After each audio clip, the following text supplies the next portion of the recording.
Hey, it's Shannon, the other half of Shrinking Heads. I was recording my grief breaks video and it dawned on me something. I'm a clinical therapist. I specialize in grief and trauma. And I've talked about that in my opening. I share a lot of tips and tricks and things like that to help navigate the holidays. But something I haven't really thought about until today is I am normally a holly jolly, deck the halls, I love Christmas, and will pour it on everyone else that I'm around, right? To bring joy. I love to bring joy.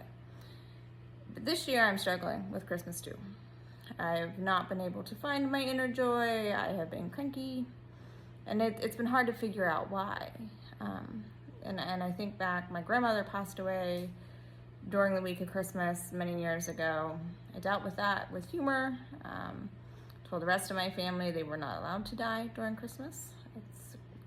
Humor is a great way, right, to process and navigate things. But 3 years ago, my husband became ill in October. But the week of Christmas, we received a phone call with a diagnosis that we later found out wasn't fully accurate. Close, but not right. But it was devastating at the time.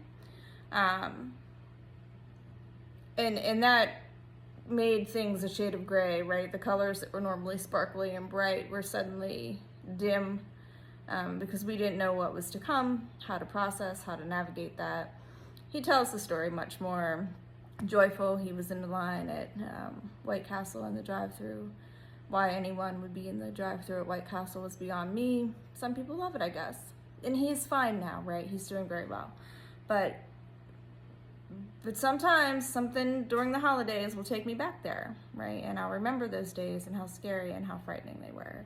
And we've celebrated Christmases between then and now, and I've had my joy, but sometimes things just come up, right? So I say all this to say, just because yesterday was okay and you didn't have a griefy response doesn't mean that tomorrow won't.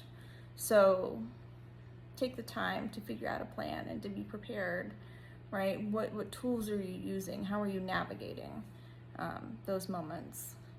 So, no, I'm not just speaking from nowhere. I have experience with grief myself, as we all do. None of us, unfortunately, in this world escape it.